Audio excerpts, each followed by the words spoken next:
Salut à tous et bienvenue sur Antenne Box. Aujourd'hui, on se retrouve pour la preview du combat très attendu entre David Benavidez et David Morrell Jr. Deux boxeurs qui étaient au top de la catégorie des super moyens et qui ont été contraints de monter en mi-lourd parce que Canelo ne voulait ni lâcher les ceintures ni leur donner l'heure. Et donc, c'est pour notre plus grand plaisir qu'ils vont s'affronter le 1er février en mi-lourd. Deux invaincus, deux styles agressifs et surtout deux boxeurs avec de la foudre dans les poings. Ils ont tous les deux eu chacun un premier combat pour s'acclimater à cette nouvelle catégorie des mi-lourds. Et ce dont on peut être sûr, c'est que ce choc va faire des étincelles. On commence par les présentations.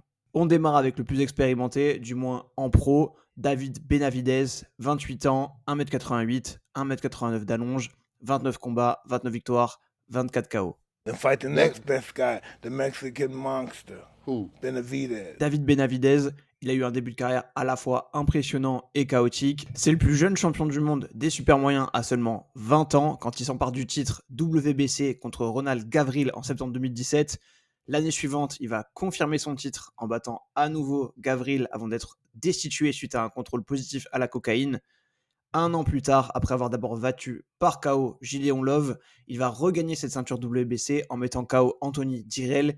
Il est champion pour la deuxième fois, mais il va de nouveau perdre cette ceinture lors de son combat suivant contre Romer Alexis Angulo en ratant le poids et en étant donc en incapacité de défendre sa ceinture, même en cas de victoire. Victoire qu'il va obtenir, mais sa ceinture sera laissée vacante. Et ensuite, malgré avoir enchaîné les victoires successives et significatives contre Lemieux, Plante ou encore Demetrius Andrade, des tops de la catégorie, Canelo, le nouveau détenteur de la ceinture, bottera systématiquement en touche quand on lui parlera de confrontation avec Benavidez, malgré le statut de Benavidez de champion intérimaire. Blasé d'attendre une chance qui ne viendra jamais et résigné à ne pas devenir une troisième fois champion en super moyen, il annonce sa montée en mi-lourd, et c'est dans cette catégorie qu'a eu lieu son dernier combat contre Alexander Gvozdyk, combattant très expérimenté, qui battra en 2024 donc, au point par décision unanime. Maintenant qu'on a fait son historique récent, parlons de son style. Benavidez, c'est un boxeur qui combat très de face avec une garde haute et qui va travailler derrière sa garde. In there with a tall guy. Yeah, he's very slow. Oh, he just got hurt with a left hook, let me tell you. He's still buzzed. Son arme, c'est le blocage remise, avec notamment un gros crochet gauche. Il va servir de sa garde pour provoquer la frappe et remiser en vitesse.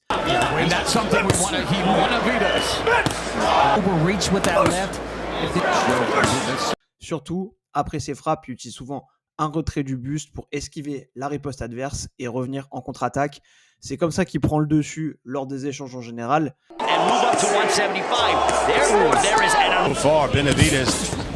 C'est un combattant qui met la pression, qui va avancer derrière cette garde haute pour mettre en place sa stratégie. Tout au long du combat, il va imposer un pressing continu.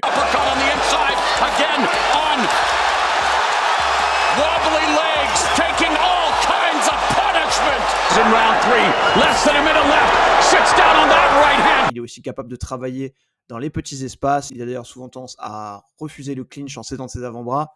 C'est un combattant qui sait allier volume et puissance. Quand il déclenche, il ne va pas hésiter à multiplier les coups et à les répéter pour créer des ouvertures, même dans des gardes très fermées.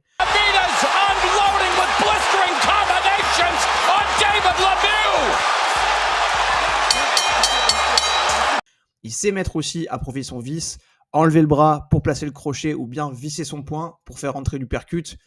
Il abîme ses adversaires avec ses variations au corps et il sait accélérer sur des combinaisons très rapides pour faire mal.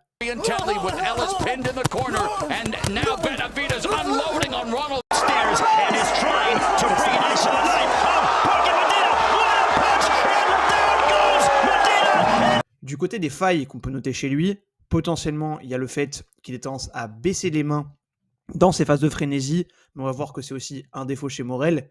On pourrait aussi parler de son footwork qui semble rudimentaire. Because you're calling him Robocop. Why are you calling him like that?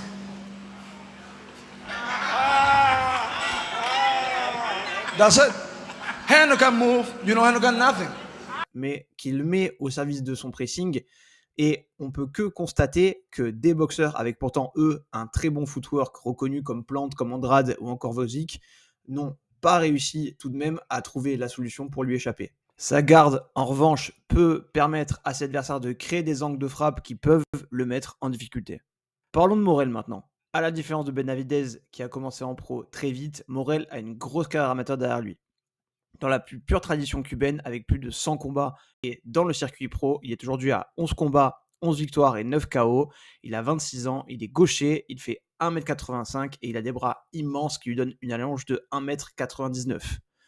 En termes de style, c'est un boxeur qui est fluide et mobile, avec un footwork à la cubaine. On voit les bases de l'école cubaine dans sa boxe, notamment sa capacité à transitionner rapidement entre les phases offensives et défensives. These shots here by Morel. Last time he went 12 rounds against Lennox Allen. And when they land together, he wouldn't let us know what that was. And I just think he's hoping for the bet in the first round. But in one of those... Il attaque, il sort, il re-rentre avec beaucoup de fluidité. Ce qui en fait un boxeur spécial, c'est que c'est pas un boxeur fuyant qui mise uniquement sur le contre, comme on peut vite avoir tendance à cataloguer les boxeurs cubains, mais c'est un boxeur agressif qui, comme Benavidez, aime mettre la pression. Extend this fight. Oh my goodness, what a left backing up, Idos, and now... Oh, those hands are fast too, Joe. I think those hands, Lennox, are a little faster than Fox anticipated. Et c'est surtout un puncher qui va constamment chercher le finish.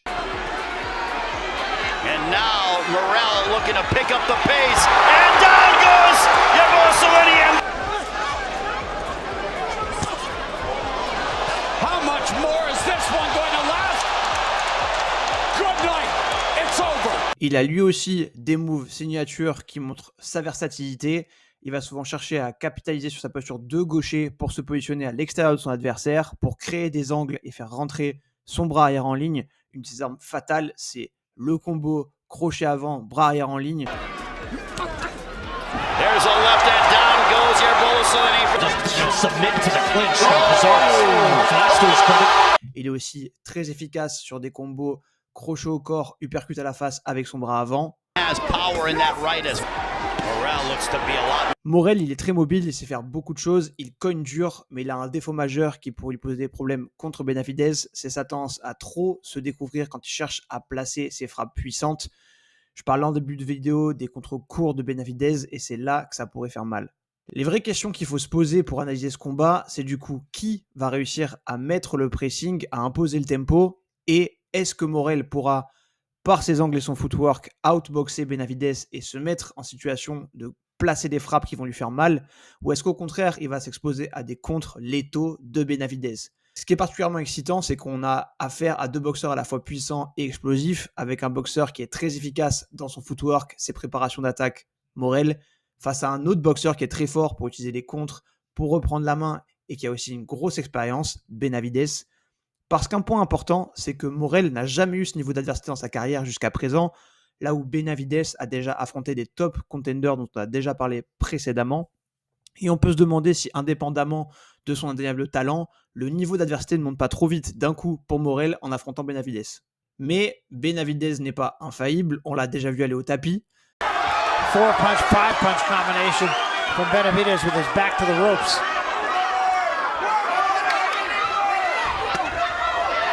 And there's a left hand from Gabriel, and it drops Benavidez. Il a bien progressé depuis, mais Morel pourra peut-être reproduire l'exploit de l'envoyer au sol. Un dernier élément qu'il faut aborder, c'est les critiques qu'ils ont tous les deux subies suite à leur montée en mi-lourd pour ne pas avoir fini leurs adversaires respectifs.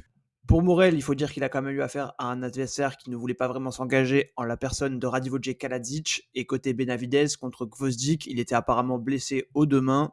Quoi qu'il en soit, et quelles que soient les excuses, on est face à deux boxeurs qui viennent tous les deux de la catégorie inférieure et qui ne disputeront que leur deuxième combat en mi-lourd. Je pense donc que niveau puissance, on va être sur un équilibrage assez similaire à ce qu'ils auraient eu dans un affrontement en super moyen tous les deux. Et personnellement, je m'attends à un combat explosif. En ce qui concerne le prono, maintenant, je vais te dire à la base, je suis pour David Morel parce que j'adore son style. Je trouve que c'est hyper beau à regarder, ce mélange entre école cubaine et agressivité combiné à son punch. C'est un assemblage qui est incroyable. Mais j'aime pas trop son attitude dans le build-up contre Benavidez. J'aime pas comment il se comporte, ça tend à m'agacer un peu. Peut-être que c'est juste du spectacle pour vendre le combat.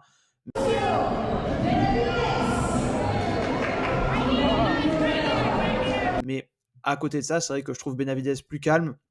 est très solide. Il a été très imposant contre Gvozdyk et malgré les critiques qu'il a reçues, j'ai trouvé qu'il avait montré qu'il avait su faire d'autres choses pour aller chercher la victoire quand la force ne marchait pas. J'ai trouvé qu'il était plus complet et à côté de ça, il a quand même une grosse expérience contre des top boxeurs et je pense que ça peut jouer. Après, les deux frappent très fort et vu la tendance de chacun à se découvrir, ça peut jouer des tours à l'un comme à l'autre. Et aujourd'hui, donc, puisqu'il faut se prononcer, ma raison aurait tendance à m'orienter plutôt vers une victoire de Benavidez que j'imaginerais au point, mais je serais content d'avoir une surprise. N'hésitez pas à me donner votre sentiment en commentaire. Après, dans un match-up pareil, avec les interrogations qui existent et surtout la puissance dans les points des deux, tout peut se passer. Pour finir, je voudrais aussi pointer l'envie qu'a Benavidez et ce qu'il met en place pour faire les meilleurs combats possibles. Il se cache pas, il veut être grand et franchement ça fait du bien dans le paysage actuel de la boxe. C'est devenu très rare, voire quasiment impossible de voir des affrontements de ce niveau sans les pétrodollars de Turki Al-Sheikh, donc il faut le souligner et le saluer. Et bien sûr, cette remarque, elle s'applique aussi à Morel qui n'a pas hésité à prendre le challenge, donc il faut dire bravo aux deux. Voilà, on arrive à la fin de cette vidéo. Si elle vous a plu, pensez à la liker, à vous abonner à la chaîne, à activer la cloche pour ne rien rater. N'hésitez pas à parler de la chaîne autour de vous, aux gens qui aiment la boxe. Ça m'aide beaucoup. C'est vos retours positifs qui me donnent la motivation de continuer à créer du contenu sur la boxe. Pour ceux que ça intéresse, on a aussi sorti une vidéo qu'on a tournée en live avec Rob de la page Instagram Les Mains Hautes sur le bilan de l'année 2024. Le replay est dispo si vous voulez aller y jeter un œil. On reparlera d'ailleurs sûrement de ce combat avec Rob dans un nouveau live. Merci à tous de m'avoir suivi et je vous dis à très vite sur Antenne Box. Portez-vous bien. Ciao.